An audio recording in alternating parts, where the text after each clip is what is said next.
আসসালামু আলাইকুম। সবাই কেমন আছেন? আশা করি সবাই ভালো আছেন। আজ আপনাদের জন্য নিয়ে এসেছি গল্পের পঞ্চম পর্ব। আশা করি গল্পটি আপনাদের ভালো লাগবে। তাহলে চলুন শুরু করা যাক। এদিকে দীপা আমাকে হাঁ করে তাকিয়ে থাকতে দেখে বলে, কি হলো, আপনি এমন করে তাকিয়ে আছেন কেন? মনে হচ্ছে আমাকে এখনই গিলে খাবেন। ওর মুখ থেকে কথাটা শেষ হতেই হঠাৎ আমি ওর হাত ধরে টেনে বিছানার উপর ফেলে দেই। এক টানে বুক থেকে অন্যটা সরিয়ে দেই। দীপা তৎক্ষণাৎ দু হাতে বুক ঢেকে নেয়। আমি নেশাতুর চোখে ওর দিকে তাকিয়ে বললাম, তুমি হাতে বুক ঢাকছো কেন? আমি তো তোমার স্বামী। স্বামীর কাছে গিয়ে লজ্জা পেতে হয়? হাত সরাও আর আমাকে নয়ন ভরে দেখতে দাও। এই বলে এক পা দুপা করে ওর দিকে এগিয়ে যাচ্ছি। দীপা বলে, এই আপনি এসব কি বলছেন? আপনার মাথা ঠিক আছে তো, নাকি আবার আপনার মাথার সবকিছু আওলা ঝাওলা হয়ে গেছে? আমি বললাম, আমি বলছি হাত সরাও। দীপা বলে, একদম কাছে আসবেন না। আর আমি হাত সরাবো কেন? আমি আপনাকে আগেও বলেছি, এখন আবার বলছি, আমি আপনাকে স্বামী হিসেবে কখনো মেনে নেব না। জোর করে কাউকে বিয়ে করলে তার স্বামী হওয়া যায় না। স্বামী হতে যোগ্যতা লাগে, যেটা আপনার মাঝে নেই। তাই বলছি, আমাকে ছেড়ে দিন। আমি বললাম, তুমি আমাকে স্বামী হিসেবে মানো আর না মানো, তাতে আমার কিছু যায় আসে না। আমি তোমাকে বিয়ে করেছি, এতটুকুই ব্যাস। তুমি আমাকে স্বামীর অধিকার দিলে কি দিলে না, তার তোয়াক্কা আমি করি না। আমি যখন যা চাইবো, যা বলবো, তুমি ঠিক তাই তাই করবে, আর আমাকে জ্ঞান দিতে আসবে না। এখনো বলছি, হাত সরাও। দীপা বলে, না, আমি হাত সরাবো না। কি করবেন আপনি? আমি আপনাকে ভয় পাই না, মোটেও না। আমি বললাম, দেখো দীপা, আমার ধৈর্যের বাঁধ ভেঙো না, তাহলে কিন্তু তোমাকে পস্তাতে হবে। দীপা বলে, কেন, কি করবেন আপনি? আমি বললাম, আমি কি করতে পারি আর না করতে পারি সেই কৈফত আমি তোমাকে দেব না। ভালো ভালো বলছি, বুক থেকে হাত সরাও। দীপা আমার চোখ দেখে ভয় পেয়ে গেল, কারণ রাগে আমার চোখ দুটো লাল হয়ে গেছে। দীপা হাত সরিয়ে নিল, চোখ দুটো জলে ভরে এসেছে, যে কোনো সময় গড়িয়ে পড়বে। আমি সেই তোয়াক্কা করলাম না। দু হাতে বিছানায় ভর দিয়ে ধীরে ধীরে ওর দিকে এগিয়ে গেলাম। দীপা একটু একটু করে বিছানার উপর শুয়ে পড়ল। আমিও ধীরে ধীরে হামাগুড়ি দিয়ে ওর বুকের উপর লুটিয়ে পড়লাম। দীপা দু হাত মাথার দুই পাশে এলিয়ে দিয়ে মুখ ফিরিয়ে নিল। আমি ওর গাল চেপে ধরে আমার দিকে ফিরিয়ে নিলাম। তখনই দুজন চোখাচোখি হলাম। দীপার চোখে জল আর আমার চোখে কামের নেশা। দীপা বেশ বুঝতে পারলো এখন আমি ওর সাথে কি করব। আমি ওর কপালে একটা আলতো করে চুমো দিলাম। দীপা চোখ বন্ধ করে চোখের পানি ছেড়ে দিল। আমি এক এক করে ওর গালে, কপালে, ঠোঁটে কিস করলাম। ওর কানের লতিতে কিস করে নাক ঘষতে লাগলাম। ধীরে ধীরে ছোট ছোট কিস করতে করতে কামড় বসিয়ে দিলাম। দীপা কুকিয়ে ওঠে, আমার মাথা চুল খামছে ধরে। ছোট ছোট কিস করতে করতে ওর বুকের মাঝখানে এসে থামলাম। সেখানে অনেকগুলো চুম্বন করলাম। আমার দু হাত দিয়ে ওকে শক্ত করে জড়িয়ে ধরলাম। কিছুক্ষণ ওভাবে থেকে মুখ তুলে দীপার দিকে তাকালাম। সে চোখ বন্ধ করে আমার ভালোবাসা উপভোগ করছে। তার মানে আমার ভালোবাসার ছোঁয়ায় তাকে ব্যাকুল করে তুলেছে। সেও যে এখন আমাকে চাইছে, সেটার বুঝতে বাকি রইল না। এটাই তো আমি চেয়েছিলাম। হঠাৎ আমি ওকে ছেড়ে দিয়ে উঠে বসলাম। দীপা তখনও চোখ বন্ধ করে শুয়ে আছে, নিঃশ্বাস পড়ছে ঘন ঘন। তাতেই ওর বুক হাঁপড়ের মতো ওঠানামা করছে। বুঝতে পারলাম বেশ উত্তেজিত হয়ে আছে। এটা দেখে আমি মুচকে হাসলাম। আমি বললাম, কি হলো, খুব ইচ্ছে করছে না কাছে পেতে? কিন্তু আমি তো আসবো না। আমার কথায় দীপার ধ্যান ভাঙলো। সে অপ্রস্তুত হয়ে আমার দিকে তাকিয়ে আছে। আমি মুখে হালকা হাসি ফুটিয়ে বললাম, তোমাকে শাস্তে কে বলেছে? আমার প্রশ্ন শুনে দীপা তো অবাক। সে বুঝতে পারছে না আমি ওকে কি বলতে চাইছি। দীপা বলে, মানে? আমি বললাম, তুমি যেভাবে সেজেছো না, আমাকে হয়তো পাগলা করাতে যেতে হবে। তোমার এই রূপ দেখে আমি পাগল হয়ে যাব। একটু রসিকতা করে বললাম, ওকে বুঝতে দিলাম না যে সত্যি ওকে সুন্দর লাগছে। দীপা বলে, দেখুন, এসব ডায়লগ মারা বন্ধ করুন। এসব ডায়লগ মুভিতে মানায়, আপনার মুখে না। আমি আবার ওর হাত চেপে ধরলাম বিছানায়। ওর উপর ঝুঁকে বললাম, তুমি কি ভাবছো আমি তোমাকে মুভির ডায়লগ শোনাচ্ছি? দীপা বলে, তা নয়তো কি, এখন আমাকে ছেড়ে দিন, না হলে তো আপনার রাগ আমার উপর ঝরাতে 1 মিনিট দেরি করবেন না। আমি বললাম, কেন, আমার বুকে শুয়ে থাকতে তোমার ভালো লাগছে না? দীপা বলে, এসব আজব পেঁচাল বন্ধ করুন। এখন কোথায় যাবেন সেখানে নিয়ে চলুন, একটু পরে আবার হসপিটালে যেতে হবে। আমি বললাম, আমার মন কোথাও যেতে চাচ্ছে না। মন চাচ্ছে তোমাকে দু চোখ ভরে দেখি, তোমাকে সামনে বসিয়ে রাখি। ইচ্ছে করছে তোমার পাশে বসে দু চোখ ভরে দেখি আজীবন। দীপা বলে, ওরে বাপরে, আমি এটা কখনোই পারবো না। আমার খুব খিদে লেগেছে। এখন আপনি যদি আমাকে খাওয়াতে না নিয়ে যান, তাহলে আমি রান্না বসিয়ে দেব, কারণ আমার খুব খিদে পেয়েছে। আমার খিদে পেলে আমি কান্না করে দেই। আমি বললাম, তুমি তো ছোট বাচ্চা, কান্না ছাড়া আর কি করতে পারো সেটা আমি ভালো করেই জানি। ওকে, এখন চলো। দীপা বলে, না, আমি যাব না। আপনার সাথে তো একদম যাব না। আপনি আমাকে ছোট বাচ্চা বললেন কেন? আমি বললাম, তার জন্য রাগ করে না খেয়ে থাকবে? দীপা বলে, কে বলেছে আমি রাগ করে না খেয়ে থাকবো? আমি রান্না করে খাবো, কিন্তু আপনার সাথে যাব না। আমি বললাম, আচ্ছা, আমার ভুল হয়েছে, এখন চলো, এখানে কোনো কথা হচ্ছে না। যা কথা হবে গাড়িতে বসে আর রেস্টুরেন্টে খাওয়ার সময়। দীপা বলে, না, আমি আপনার সাথে যাচ্ছি না। আমি বললাম, আরে বাবা, তার জন্য এত রাগ করতে হবে না। আমি হাত জোর করে বলছি, চলো। দীপা বলে, থাক, আর ন্যাকামো করতে হবে না। আমি বললাম, আমার সব কিছুই তো তোমার কাছে ন্যাকামো মনে হয়। এখন আর ঝগড়া করার কোনো ইচ্ছে নেই আমার। হয়তো তোমার অনেক খিদে লেগেছে, চলো। দীপা আর কথা বাড়ালো না। সে বুঝতে পেরেছে এখন কিছু বললে শুধু কথা বাড়বে, তার চেয়ে ভালো চুপচাপ গিয়ে গাড়িতে বসি। নানান কথা ভাবতে ভাবতে দীপা গিয়ে গাড়িতে বসে। আমিও কোনো কথা না বাড়িয়ে গাড়ি চালাতে শুরু করলাম। গাড়িতেও আমাদের মাঝে কোনো কথা হলো না। একসময় একটা নামি দামি রেস্টুরেন্টের সামনে গাড়ি থামালাম। আমি বললাম, আমরা চলে এসেছি, নামো। দীপা গাড়ি থেকে নেমে অবাক হয়ে তাকিয়ে আছে। হয়তো সে এত দামি রেস্টুরেন্টে কখনো আসেনি, তাই একটু অবাকই হয়েছে। আমি ব্যাপারটা বুঝতে পেরে বললাম, এরকম অবাক হওয়ার কিছুই নেই, বুঝেছো ম্যাডাম? এখন ভেতরে চলো, অনেক খিদে লেগেছে। দীপা চুপচাপ আমার সাথে ভেতরে আসে, কিন্তু কোনো কথা বলছে না। রেস্টুরেন্টে ওর পছন্দের সব খাবার অর্ডার করলাম। একসময় খাওয়া দাওয়া শেষ করে বাহিরে এলাম। আমি বললাম, এখন তো বিকেল 3টা বাজে, এখনই হসপিটালে যাবে নাকি? দীপা বলে, এখনই হসপিটালে যাব, কিন্তু তার আগে আমার একটা কাজ আছে, সেটা আমাকে করতে হবে। আমি বললাম, কি কাজ বলো আমাকে, আমি করে দিচ্ছি। দীপা বলে, সেটা একান্তই ব্যক্তিগত, আপনাকে বলা যাবে না। আমি বললাম, ঠিক আছে, তোমার যেহেতু পার্সোনাল কাজ, সেহেতু আমি চুপ করে থাকাই ভালো। এখন বলো তোমাকে কোথায় নিয়ে যেতে হবে। দীপা বলে, আপনি এখন আপনার বাসায় যান, কারণ কয়েকদিন থেকে তো আপনি আমার সাথে ঘুরঘুর করছেন। আপনার জন্য হয়তো টেনশন করছে সবাই, আমার চিন্তা করবেন না, আমি আমার কাজ শেষ করে হসপিটালে চলে যাব। আপনিও সন্ধ্যার দিকে হসপিটালে চলে আসবেন। আমি বললাম, তাই বলে আমি তোমাকে এখানে একা রেখে বাসায় চলে যাব? এটা কখনো হতে পারে না। তুমি আসলে আমি তোমাকে হসপিটালে নামিয়ে দিয়ে তারপর বাসায় যাব। দীপা বলে, দেখুন আমি কোথাও পালিয়ে যাচ্ছি না, আপনি এখন বাসায় যান। আমি বললাম, তাই বলে? দীপা বলে, আপনি শুধু শুধু টেনশন করছেন, এর আগেও আমি একা চলাফেরা করেছি, আমাকে নিয়ে চিন্তা করবেন না, আপনি এখন আসুন। আমি আর কথা না বাড়িয়ে গাড়িতে উঠে বসলাম। দীপাকে বিদায় জানিয়ে চলে এলাম। এদিকে আমি চলে আসার পরে দীপা ফার্মেসিতে গেল মেডিসিন কেনার জন্য। মেডিসিন নিয়ে সোজা রিক্সা করে হসপিটালে চলে এলো। দীপা কেবিনে প্রবেশ করতেই মা বলে, কিরে মা, বাসার সব ঠিকঠাক আছে তো?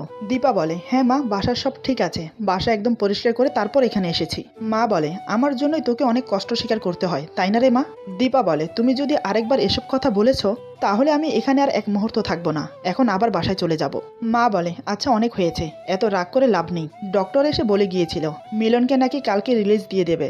দীপা বলে, কিন্তু মা, হসপিটালে তো কিছু টাকা বাকি আছে, সেটা দেওয়া হয়নি। মা বলে, সে টাকা একটু পরে দিলেও হবে। দীপা বলে, ও আচ্ছা। তারপর মা আর ভাইয়ের সাথে কথা বলতে বলতে সন্ধ্যা হয়ে গেল। এদিকে দীপার মন পড়ে আছে আমার কাছে। সে বারবার কেবিনের দরজার দিকে তাকাচ্ছে, কারণ সে বলেছিল আমাকে সন্ধ্যার দিকে যেতে, কিন্তু আমি এখনো আসিনি। দীপা মাকে বলে, মা আমি একটু আসছি। মা বলে, এখন আবার কই যাবি? দীপা বলে, কোথাও না, বাইরে যাব আর আসবো। মা বলে, ওকে, তাড়াতাড়ি আয়। ওকে বলে দীপা বেরিয়ে এলো। সে বাইরে এসে আমার গাড়ি কোথাও দাঁড়ানো আছে কিনা সেটা চেক করলো, কিন্তু না, আমার গাড়ি কোথাও দেখতে পেল না। দীপা মনে মনে বলে, তার মানে উনি এখনো আসেনি, ওনার তো আসার কথা ছিল, কিন্তু আসলো না কেন? ওনার আবার কিছু হলো না তো? কিন্তু আমার এমন লাগছে কেন? আমি তো ওনাকে স্বামী হিসেবে মেনে নেইনি, তাহলে বারবার ওনার কথা মনে পড়ছে কেন? তারপরও দীপার মন মানছে না, তাই সে হসপিটাল থেকে বেরিয়ে রাস্তায় এসে দেখতে লাগলো আশেপাশে কোথাও আমার গাড়ি দেখা যায় কিনা। কিন্তু না, তাতেও সে ব্যর্থ, কোথাও আমার গাড়ি নেই। হতাশ হয়ে ফিরে এলো হসপিটালে। শুধু তাই নয়, এভাবে কয়েকবার সে হসপিটালে বাইরে এসেছে আমি এসেছি কিনা তা দেখার জন্য, কিন্তু বারবার হতাশ হয়ে ফিরে যাচ্ছে। ওর মনটা কেমন জানি আনচান আনচান করছে, আমার কিছু হলো না তো? এই 3 দিন আমি ওকে চোখের আড়াল করতে চাইনি, কিন্তু এখন কেন আমি আসছি না? এইসব নানান কথা ভাবতে ভাবতে সে আনমনে পথ চলছিল। হঠাৎ কেউ একজন পেছন থেকে ওর চোখ চেপে ধরে। দীপা কিছুটা অবাক হয়। সর্বপ্রথম সে আমাকেই মনে করলো। সে ভেবেছে আমি হয়তো পেছন থেকে ওর চোখ চেপে ধরেছি। চোখের উপর থাকা হাতগুলোর উপর সে হাত বুলিয়ে দেখল, না, এটা কোনো পুরুষের হাত না, এটা কোনো মেয়ের হাত। কিন্তু কে হতে পারে বুঝতে পারছে না। দীপা বলে, কে? আগন্তুক বলে, ভেবে বল আমি কে। এই কণ্ঠস্বর দীপার খুব চেনা। দীপা বলে, সীমা। সীমা একগাল হাসি দিয়ে চোখ ছেড়ে দিয়ে বলে, বাবা, চিনে ফেলেছিস দেখছি, তুই কিভাবে বুঝলি আমি? দীপা মলিন একটা হাসি দিয়ে বলে, চিনবো না কেন, তুই আমার বেস্ট ফ্রেন্ড, তোকে না চিনলে আর কাকে চিনবো বল? তা তুই হঠাৎ হসপিটালে, কি হয়েছে, কোনো সমস্যা? সীমা বলে, তেমন কোনো সমস্যা না, একটু চেক আপ করাতে এলাম, কিন্তু তুই এখানে কেন? দীপা সীমাকে সব খুলে বলে। সব শুনে সীমা বলে, এত কিছু হয়ে গেল আর তুই আমাকে একটিবারও বললি না, এই বলিস আমি তোর বেস্ট ফ্রেন্ড? দীপা বলে, সরি রে, ভাইটাকে নিয়ে এতই ব্যস্ত হয়ে পড়লাম, কি করব না করব হুঁশ ছিল না। তারপরও আলহামদুলিল্লাহ সবকিছু ভালো ভালো মিটে গেছে। এটাই যা রক্ষা, আমার কথা সব লুকিয়ে গেছে, সেটা সে শেয়ার করেনি। কেন জানি মনের ভেতর থেকে একটা ভয় কাজ করছে, তাই সে মুখ ফুটে বলতে পারেনি আমার কথা। এভাবে কিছুক্ষণ বান্ধবীর সাথে কথা বলে হসপিটালের ভিতরে চলে গেল। মা বলে, কি রে মা, এতক্ষণ কোথায় ছিলি? দীপা বলে, হসপিটালের বাইরে সীমার সাথে দেখা হলো, ওর সাথে একটু কথা বলছিলাম। মা বলে, সীমা এখানে এসেছিল কেন, কি হয়েছে ওর, ও ঠিক আছে তো? দীপা বলে, তেমন কিছু না, একটু চেক আপ করাতে এসেছিল, এমনিতেও সুস্থ আছে আলহামদুলিল্লাহ। এইভাবে মা মেয়ে কথা বলে সময় কাটালো। রাতে আর কেউ বাসায় যায়নি, দুজনে হসপিটালে থেকে গেল। মা রাতে ঘুমিয়ে পড়েছে, কিন্তু দীপার চোখে ঘুম নেই, সে শুধু আমার কথা ভাবছে। এই 3 দিন আমার সাথে কাটানো প্রত্যেকটা মুহূর্তের কথা ভাবছে। জোর করে হলেও ওর আর আমার বিয়েটা হয়েছে, তাই নিয়ে সে জল্পনা কল্পনা করছে। সে জানে না তার ভাগ্যে কি আছে। ভাবতে ভাবতে একসময় ঘুমিয়ে পড়লো। সকালে ঘুম থেকে উঠে ফ্রেশ হয়ে নিল। মা আর ছোট ভাইয়ের জন্য নাস্তা নিতে বাইরে এলো। বাইরে এসে প্রথমে আমার গাড়ি চেক করলো, আমি এসেছি কিনা সেটাই দেখতে চাইছিল, কিন্তু না, আমি এখনো আসিনি। এবার ওর খুব চিন্তা হতে লাগলো আমাকে নিয়ে, কারণ আমি খুব বদমেজাজি, রাস্তাঘাটে যে কোনো সময় অঘটন ঘটাতে পারি। তাই ওর খুব চিন্তা হচ্ছে, আর মনে এসব ভাবছে আর হাঁটছে। হঠাৎ কেউ পিছন থেকে ওর হাত টেনে ধরলো। ও কিছুটা ভয় পেয়ে গেল, কারণ এত সকালে এই এলাকায় তেমন কেউ আসে না, খুবই নির্জন পরিবেশ, আশেপাশে কোনো মানুষ নেই। তাহলে ওর হাত পিছন থেকে কে ধরলো? কোনো বাজে ছেলের খপ্পরে পড়লো না তো? ভয়ে ভয়ে পিছন ফিরে তাকালো। তাকিয়ে সে অবাক হয়ে যায়, কারণ পিছন থেকে আমি ওর হাত টেনে ধরেছি। ওর অবাক হওয়ার কারণ ছিল আমার পরিস্থিতি দেখে। কাল সারা রাত আমি ঘুমাইনি, মাথার চুল উস্কো খুস্কো, চোখগুলো করমচার মতো লাল হয়ে আছে, মুখটা মলিন হয়ে আছে। সে বুঝতে পারলো আমার সাথে কিছু একটা হয়েছে। দীপা আমার হাত ছাড়ার বদলে শক্ত করে ধরলো। আমার দিকে ঘুরে তাকিয়ে চোখে চোখ রেখে বলে, কি হয়েছে আপনার? আপনাকে এমন দেখাচ্ছে কেন? আপনি ঠিক আছেন তো? আপনাকে দেখে মনে হচ্ছে কাল সারা রাত আপনি ঘুমাননি। কি হয়েছিল বলুন তো? আমি বললাম, কই কিছু না তো, আমি ঠিক আছি। তুমি এদিকে কোথায় যাচ্ছ? দীপা বলে, আমি তো নাস্তা আনতে যাচ্ছি, কিন্তু আপনার কিছু একটা হয়েছে, আপনাকে দেখেই বোঝা যাচ্ছে। কি হয়েছে বলুন না। আমি বললাম, ছাড়ো না ওসব কথা, তুমি না নাস্তা আনতে যাচ্ছ, চলো আমিও যাব তোমার সাথে। তারপর দুজন একসাথে নাস্তা আনতে গেলাম। দীপার আর সাহস হলো না আমাকে প্রশ্ন করার, কারণ বেশি প্রশ্ন করলে হয়তো আমি রেগে যেতে পারি। তাই কোনো প্রশ্ন না করে চুপচাপ আমার সাথে চলতে লাগলো। দুজনে নাস্তা নিয়ে হসপিটালে ফিরে এলাম। আমি বাহিরে দাঁড়িয়েছিলাম, দীপা নাস্তা নিয়ে ভিতরে চলে যাচ্ছে। আমি পেছন থেকে ডেকে বললাম, নাস্তা রেখে তাড়াতাড়ি বাইরে এসো, আমি অপেক্ষা করছি। আমার কথা শুনে দীপা ঘাড় নাড়িয়ে সম্মতি জানিয়ে ভিতরে চলে গেল। খাবারগুলো রেখে মাকে কোথাও যাচ্ছি বলে চলে এলো। এসে গাড়িতে উঠে বসে। আমার চেহারার দিকে তাকিয়ে কিছু বলার সাহস পায় না, তাই চুপচাপ বসে থাকে। আমিও কোনো কথা বললাম না, কারণ আমার কথা বলতে ইচ্ছে করছে না। কাল বাসায় যাওয়ার পর বাবা খুব বকেছিল, তাই মনটা খুব খারাপ। এদিকে দীপার কথা খুব মনে পড়ছিল। জানি না কোন এক অমুক টানে ওর সঙ্গ পেতে ইচ্ছে করে, ওকে দেখতে ইচ্ছে করে, ওকে ছুতে ইচ্ছে করে। মন চায় সারাক্ষণ ওকে নিজের পাশে নিজের সাথে রাখি। এর নাম কি ভালোবাসা? এটাকে কি বলে ভালোবাসা? তাহলে কি আমি দীপাকে ভালোবেসে ফেলেছি? না, এটা তো কখনোই সম্ভব না। যে মাহিন কিনা মেয়েদের থেকে পালিয়ে বেড়ায়, সে মাহিন কিনা খুবই সাধারণ একটা সিম্পল মেয়ের জন্য ব্যাকুল হয়ে থাকে। এটা কি করে হতে পারে? কিন্তু ভাববার বিষয় হলো যে দীপা কি চায়, সেও কি আমার মতো আমাকে ভালোবাসে?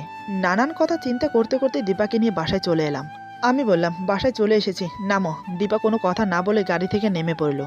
এই বাড়িটা ওর খুব চেনা। এই সেই বাড়ি যে বাড়িতে আমি ওকে তুলে নিয়ে বিয়ে করেছিলাম। এই সেই বাড়ি যে বাড়িতে শুধুমাত্র 10,000 টাকার জন্য নিজের দেহ বিলিয়ে দিতে হয়েছে, অন্যের শয্যাশায়ী হতে হয়েছে। সে বাড়ি দীপা কিভাবে ভুলে যাবে? তাই সে চোখ বড় বড় করে চারিদিক দেখছে। হয়তো তার দুদিন আগের কথা মনে পড়ছে। ওকে আনমনা হয়ে তাকিয়ে থাকতে দেখে আমি বললাম, কি হলো, এভাবে তাকিয়ে তাকিয়ে কি দেখছো? চলো ভেতরে। দীপা বলে, কিছু না, এমনিই দেখছিলাম, চলুন। এই বলে সে আমার পিছু পিছু আসতে লাগলো। দীপা মনে মনে ভাবে, কাল রাতে হয়তো কোনো নারীর সঙ্গ পায়নি, তাই আমাকে নিয়ে এসেছে। মানুষ কতটা নিচু হতে পারে, শুধু একটা দেহ ভোগ করার জন্য ব্যাকুল হয়ে থাকে। এই ভেবে ওর চোখের কোণ ভিজে এলো। আমি ওকে নিয়ে রুমে চলে এলাম। আমি বললাম, তুমি বসো, আমি ফ্রেশ হয়ে আসছি। এই বলে আমি ওয়াশরুমে ফ্রেশ হতে চলে গেলাম। দীপা ঘুরে ঘুরে রুমটা দেখতে লাগলো। আগে এই রুমে থাকা সত্ত্বেও ভালো করে দেখেনি। রুমটা বেশ গোছালো, দামি দামি আসবাবপত্র দিয়ে সাজানো। নিশ্চয়ই কোনো কাজের লোক আছে। সে এসে হয়তো ঘরদুয়ার পরিষ্কার করে দিয়ে যায়। কিছুক্ষণ পর আমি বেরিয়ে এলাম ফ্রেশ হয়ে, খালি গায়ে আর কোমরে টাউল জড়ানো, মাথার চুলগুলো ভিজে, মুখে বিন্দু বিন্দু পানি। দীপা আমার দিকে হতবাক হয়ে তাকিয়ে আছে। এমন রূপে সে আমাকে কখনো দেখেনি। গোসল করলে মানুষের সৌন্দর্য একটু বেড়ে যায়। সেদিন হয়তো সে আমাকে গোসল করিয়ে দিয়েছিল, কিন্তু ততটা খেয়াল করেনি। তবে আজ আমাকে দেখে সে চোখ সরাতে পারছে না, মনে মুগ্ধ হয়ে তাকিয়ে আছে। আমি ওর দিকে এক ঝলক তাকিয়ে আলমারি খুলতে খুলতে বললাম, কি হলো, অমন করে কি দেখছো? দীপা তৎক্ষণাৎ চোখ সরিয়ে বলে, কই কিছু না তো। দীপা মনে মনে বলে, আপনার যতই রূপ থাকুক না কেন, আপনি যে একটা মানুষ রূপে জানোয়ার তা আমার জানা হয়ে গেছে। এই তো একটু পরে ঝাঁপিয়ে পড়বেন আমার উপর, নিজের চাহিদা পূরণ করার জন্য। তার জন্যই তো আমাকে নিয়ে এসেছেন। যার নেশা কিনা মেয়েদের সঙ্গ, তার থেকে অন্তত অন্য কিছু আশা করা যায় না।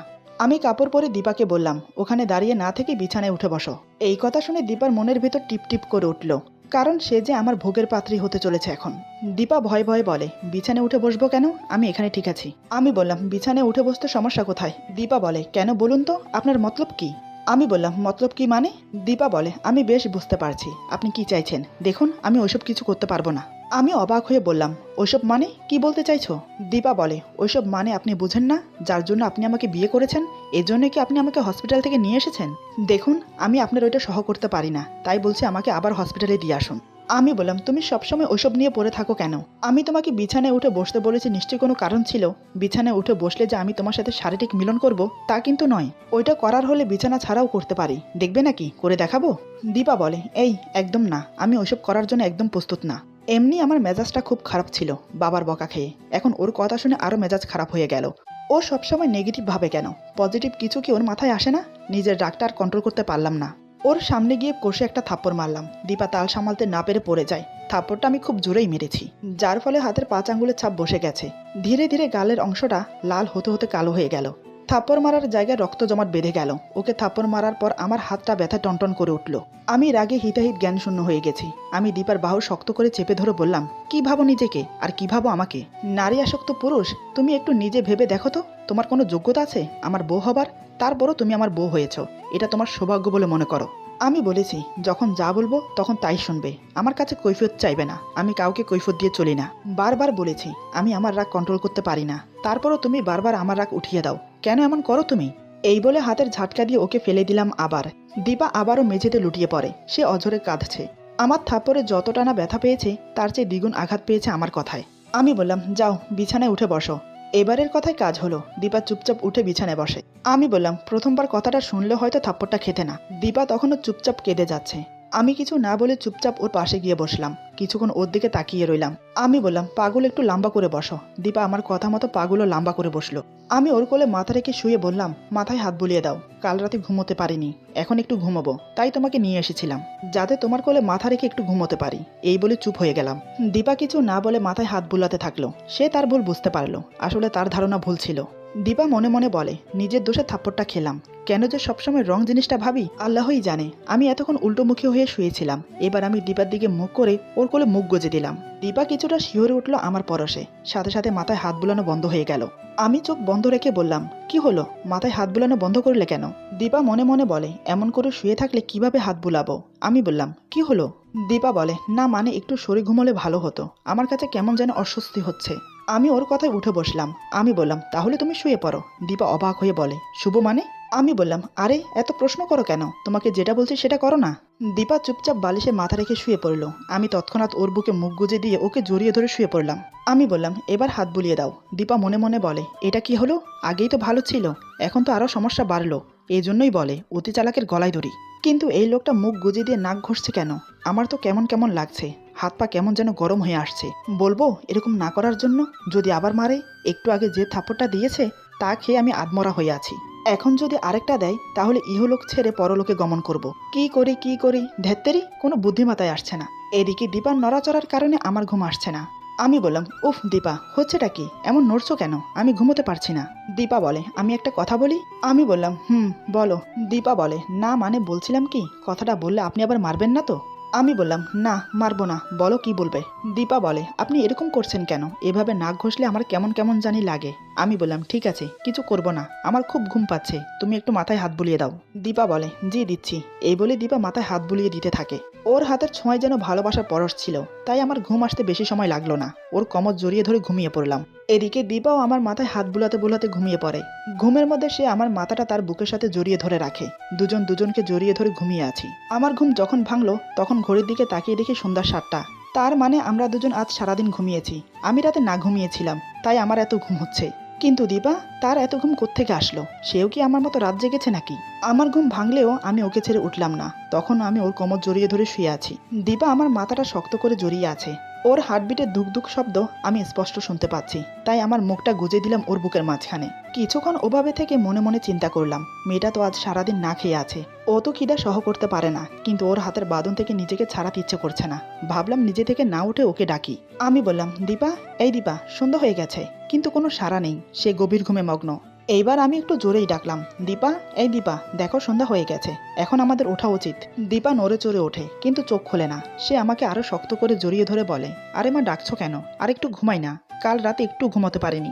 ওর কথা শুনে তো আমি অবাক। কাল রাতে ঘুমোতে পারিনি মানে? আমিও প্রশ্ন করলাম, কেন ঘুমোতে পারোনি? দীপা চোখ বন্ধ রেখে বিড়বিড় করে বলে, হসপিটালে কেউ ঘুমোতে পারে? তাছাড়া কাল রাতে ওনার কথা খুব মনে পড়ছিল। উনি আসবে বলেও আসেনি, টেনশন হচ্ছিল খুব। ওর মুখে এই কথা শুনে আমার মুখে খুশির হাসি। তার মানে সে আমাকে নিয়ে ভাবে। আর এটাও বুঝতে পারলাম ও ঘুমের ঘরে বকবক করছে, তাহলে এই অভ্যাসটাও আছে। হঠাৎ দীপা আবার বলে ওঠে, মা, এই নরম কোলবালিশটা কোথায় পেলে? কি আরাম জড়িয়ে ধরে ঘুমোতে। এবার আমি না হেসে পারলাম না, জোরে হেসে উঠলাম। আমার হাসির শব্দে দীপার ঘুমের রেশ কেটে গেল। চোখ খুলে দেখে সে আমাকে জড়িয়ে আছে আর আমি হাসছি। তৎক্ষণাৎ সে আমাকে ছেড়ে দিয়ে বলে, আপনি এখানে কেন? কিন্তু আমি তখন ওর কোমর জড়িয়ে ধরে ওর বুকের মাঝে শুয়ে হেসে চলেছি। দীপা অবাক হয়ে তাকিয়ে আছে আমার দিকে। সে বুঝতে পারছে না আমি কেন হাসছি। আমি হাসি থামিয়ে বললাম, তুমি যে ঘুমের মাঝেও বকবক করো আমি তো জানতাম না।